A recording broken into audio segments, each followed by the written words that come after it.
এই জায়গায় দাঁড়িয়ে জেলেনস্কি কিন্তু পরিষ্কার করে বার্তা দেন যে হ্যাঁ, আমরা বসতে রাজি, পুতিনের সঙ্গে বা রাশিয়ার প্রেসিডেন্টের সঙ্গে বসবো তখনই যদি কোনো শর্ত না থাকে। এইটা একটা কিন্তু ঘটনাক্রম। এই ঘটনাক্রমের মধ্যে যে দুটো বিষয় আপনারা আজ করতে পারছেন না, বা যে বিষয়টা হয়তো বিশেষজ্ঞরা আজ করছে কিন্তু কোনোভাবে সাধারণ মানুষের মাথায় ঢুকছে না বা সাধারণ মানুষ বুঝতে পারছে না, সেইটা হলো ট্রাম্পের একটা বৃহত্তর স্বার্থ, গ্রেটার স্বার্থ। কি সেই স্বার্থ? ট্রাম্প কিন্তু অতি চালাক এবং অতি ব্যবসায়ী একটা ব্যক্তিত্ব, এবং ট্রাম্প ক্ষমতায় আসার পর থেকে কিভাবে ছক খাটিয়ে শান্তির জন্য নোবেল পুরস্কার তিনি পাবেন সেই ছক তিনি খাটিয়ে যাচ্ছেন, এবং সেই ছক খাটাবেন বলে সেই ছকের জন্যই বারবার করে তিনি দাবি করেছেন ভারত পাকিস্তান নিউক্লিয়ার যুদ্ধ লেগে যেতে পারত, এবং সেই যুদ্ধ নাকি তিনি থামিয়েছেন, যদিও ভারত সেটা অস্বীকার করেছে। এবং পাকিস্তানের তরফ থেকে সমর্থন হলেও পাকিস্তান কয়েকদিন আগে আমরা দেখেছি পশ্চিমা দেশগুলো মূলত তারা কিন্তু এই দিক থেকে বারবার করে ট্রাম্পকে মনোনীত করছেন। ইতিমধ্যে পাকিস্তান কিন্তু মনোনীত করেছে। অর্থাৎ এই জায়গায় দাঁড়িয়ে পুতিন এবং জেলেনস্কিকে নিয়ে বৈঠক করে এই রাশিয়া ইউক্রেন যুদ্ধ থামানো একটা বড় অ্যাডভান্টেজ হয়ে দাঁড়াবে এই নোবেল পিস পুরস্কারের জন্য। এবং এই নোবেল শান্তি পুরস্কার যদি তিনি পান সেক্ষেত্রে গোটা বিশ্বের একটা মহা রেকর্ড হতে চলেছে। এটা যেমন গুরুত্বপূর্ণ, ঠিক সেই রকমভাবে ট্রাম্পের আরও একটা ছক কিন্তু রয়েছে। আমরা সবাই কম বেশি জানি এই যে এই আমেরিকার একটা ভয়ানক ব্যবসা আছে, সামরিক ক্ষেত্রের ব্যবসা। এই সামরিক ব্যবসা দিয়ে আমেরিকার কিন্তু একটা স্ট্রাকচার, ইকোনমিক্যাল স্ট্রাকচার দাঁড়িয়ে আছে। তাদের জিডিপি নির্ভর করে, একটা ভয়ানক অংশের জিডিপি এই যে সামরিক ব্যবসার উপর নির্ভর করে। এই জায়গায় দাঁড়িয়ে আমরা কম বেশি জানি আমেরিকার যে আর্মি ক্যাম্প 750টি গোটা বিশ্বে ছড়িয়ে রয়েছে, সেটা একেবারে ইউরোপ থেকে শুরু করে এশিয়া থেকে শুরু করে বিভিন্ন জায়গায়, একেবারে ইরান, ইসরায়েল সমস্ত জায়গায়। ইতিমধ্যে পাকিস্তানে ক্যাম্প তৈরি হয়েছে। তো একটা বিষয় পরিষ্কার হয়ে দাঁড়িয়েছে এই গোটা ঘটনায়, বারবার করে এই আমেরিকারই একটা প্রবণতা রয়েছে যুদ্ধ লাগিয়ে দিয়ে এক পক্ষের কাছে অস্ত্র বিক্রি করা। আমি এই জায়গায় বলতে গিয়ে আমার কথা একেবারে এস্টাবলিশ আমি করবই, তার কারণ আমি তথ্য দিয়ে বলার চেষ্টা করছি। পরিষ্কারভাবে যদি দেখা যায় 2022-এর পর থেকে আমেরিকাই কিন্তু জেলেনস্কিকে অস্ত্র দিয়ে সাহায্য করছিল। আমরা সবাই কম বেশি জানি সোভিয়েত ইউনিয়নের একটা অংশ ছিল মাত্র ইউক্রেন। 1990 সালে 90-এর দশকে যখন সোভিয়েত ইউনিয়ন ভেঙে যায়, রাশিয়ার জন্ম নেয়, ঠিক তখন ইউক্রেন একটা ছোট্ট দেশ হিসাবে স্বাধীন দেশ পরিপূর্ণতা পায় এবং মাত্রা পায়।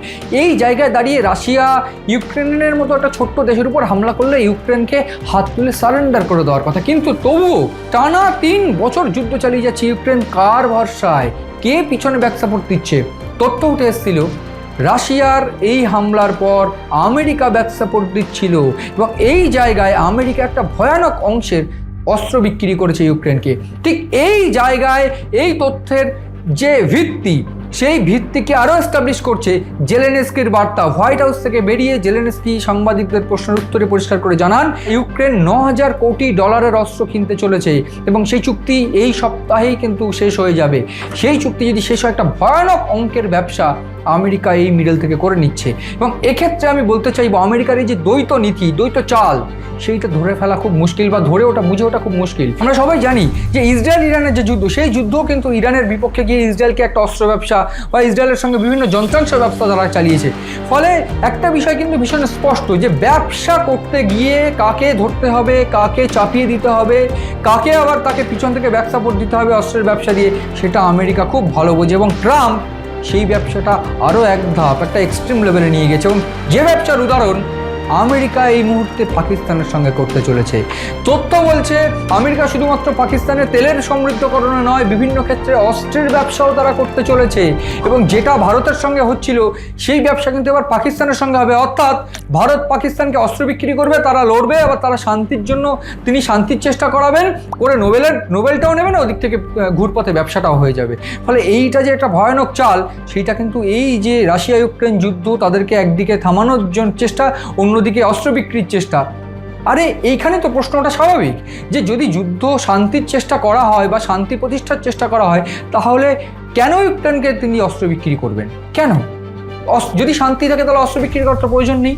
এই জায়গাতেই প্রমাণ হয়ে যাচ্ছে যে রাশিয়ার এবং জেলেনস্কিকে নিয়ে বা রাশিয়া ইউক্রেনকে যুদ্ধ থামিয়ে দিয়ে ঠিক কত বড় অঙ্কের লাভ তিনি করতে চলেছেন। একদিকে নোবেল শান্তি পুরস্কার, অন্যদিকে সামরিক অস্ত্রের ব্যবসা।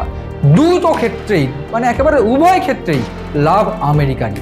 এই গোটা ঘটনায় আমেরিকার যে চাল, সেই চাল বুঝতে হয়তো কারোরই বাকি নেই, এবং সেই জন্যই হয়তো ভারত এই মুহূর্তে আমেরিকার হাত থেকে, আমেরিকার সঙ্গে যখন সংঘাত বা একেবারে ট্যারিফ যুদ্ধ, সেই যুদ্ধের জন্যই ভারত এমন একটা দেশে পরিণত হয়েছে, একেবারে আত্মনির্ভর হওয়ার কথা বলছে। অন্যদিকে রাশিয়া এবং চীনের সঙ্গে হাত ধরে আমেরিকাকে টক্কর নিতে চলেছে। ফলে গোটা ঘটনায় আমেরিকা আর কি চাল চালবে সেদিকে নজর রয়েছে আমাদের। নজর রাখুন আপনারাও সিএন ডিজিটালের পাতা।